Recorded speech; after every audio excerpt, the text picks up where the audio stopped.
Përshëndetje shenjajorit, kjo është panorama e interpretimit javor. Pas lutjes dhe meditimit, kartat i ndava në 4 sfera jetësore, të cilat janë gjendja juaj, familja, dashuria, puna dhe një prizëm orakull. Në gjendjen tuaj personale kemi kalorësi i shpatave, 2 monedhat, 4 kupat, mbretëresha e kupave. Këtu kemi një përplasje mes mendjes që nxiton dhe zemrës që tërhiqet. Kalorësi i shpatave nënkupton se ju reagoni shpejt, mendoni shumë. Mund të merrni iniciativa të menjëhershme. 2 monedhat nënkupton se në të njëjtën kohë po përpiqeni të balanconi 2 situata ose 2 ndjenja. 4 kupat, kjo ju çon në një lloj tërheqje emocionale. Diçka nuk ju kënaq plotësisht, ndjeni të pavendosur. Mbretëresha e kupave, në thelb ju jeni shumë të ndjeshëm, intuitiv dhe emocional. Duket se ju lëvizni shpejt nga jashtë, por brenda jeni të pasigurt dhe emocionalisht të tërhequr. Ju mund të merrni një veprim apo një vendim të shpejt, por më pas ndaleni dhe filloni të dyshoni. Përpiqeni të mbani ekuilibër, por zemra juaj nuk është plotësisht e përfshirë. Kartat këshillojnë të mos merrni vendime të shpejta kur zemra nuk është e qartë. Balanca vjen kur mendja dhe ndjenja janë në të njëjtin drejtim dhe frekuencë. Kalojmë tek familja. Në familje kemi kalorësi i monedhave, mbreti i shkopinjve, 5 shpatat, perandoresha. Këtu kemi një dinamik ku stabiliteti përplaset me ego dhe më pas kërkohet qetësim. Kalorësi i monedhave flet për një energji të qëndrueshme, por të ngadaltë.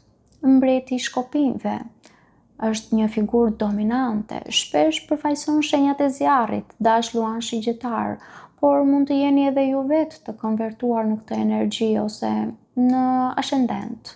Mbreti i shkopinjve është dikush që merr kontrollin. 5 shpatat flet për përplasje, tension, situatë ku dikush mund të fitojë, por me kosto emocionale. Perandoresha nënkupton nevojë për qetësi, kujdes, rikthim harmonie, mirëqenie. Duket se në familje ka tension dhe ego, por në fund kërkohet rikthimi i paqes. Një person përpiqet të mbajë gjërat stabil, ndërsa një tjetër person merr rol dominues. Kjo krijon një përplasje. Por më pas, situata kërkon të zbutet. Ju ose dikush merr rolin për të qetësuar dhe për të rikthyer harmoninë. Kartat këshillojnë të mos përfshiheni në lojra egoje. Zgjidhni qetësinë, jo fitoren. Kalojmë në dashuri. Në dashuri kemi 10 shpatat, 7 shpatat, heremiti, mbretëresha e shpatave. Në dashuri, kjo është një nga energjitë më të forta të mbylljes dhe tërheqjes. 10 shpatat nënkupton një fund, një zhgënjim të fortë, një ndjenjë të tipit mjaft është mjaft. 7 shpatat flet për fshehtësi, mungesë sinqeriteti ose diçka që nuk është thënë hapur. Heremiti nënkupton tërheqje, izolim, reflektim. Mbretëresha e shpatave flet për qartësi, distancë, vendosje kufish. Duket se një situatë në dashuri mbyllet për shkak të mungesës së sinqeritetit dhe ju tërhiqeni për të parë qartë. Diçka arrin një pikë fundi. Ka pasur elemente që nuk kanë qenë të qarta ose të sinqerta. Ju nuk reagoni me dramë, përkundrazi tërhiqeni, reflektoni, analizoni dhe më pas vendosni kufi. Kjo nuk tregon thjesht largim, tregon një vendim të vetëdijshëm. Kur mungon sinqeriteti, ndjenjat nuk mjaftojnë dhe ju zgjidhni të tërhiqeni me qartësi, jo të qëndroni në një situatë që ju lëndon. Për disa të tjerë unë do të thoja, nëse mungesa e sinqeritetit vjen nga ju vetë, atëherë kjo është një thirrje për të përballur me veten. Nuk mund të kërkoni qartësi nga personi tjetër, duke mbajtur ndjenjat tuaja të fshehura. Ajo që evitoni të thoni është pikërisht ajo që po krijon distancën.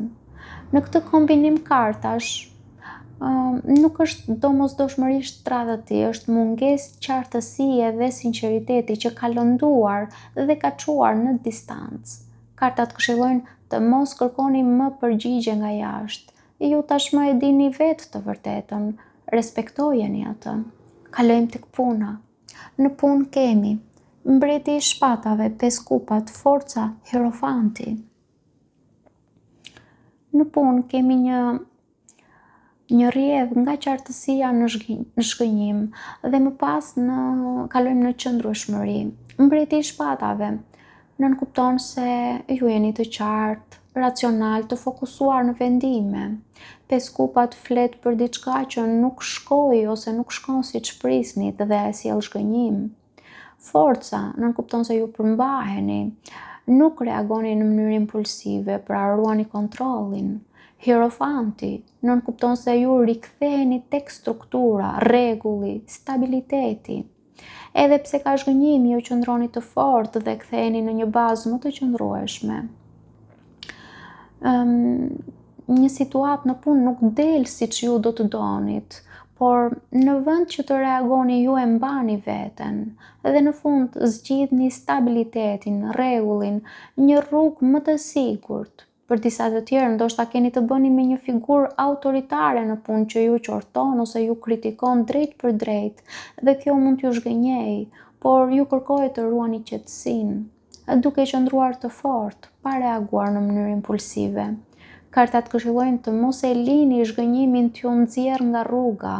Forca juaj është në qëndrueshmëri. Kalojmë në prizmë orakull ku kemi balancë. Balanca ju kërkon të riktheni qetësinë mes mendjes dhe emocioneve. Të mos reagoni me nxitim, por as të mos mbylleni plotësisht.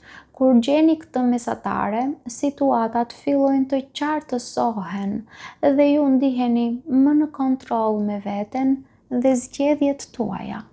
Paçim.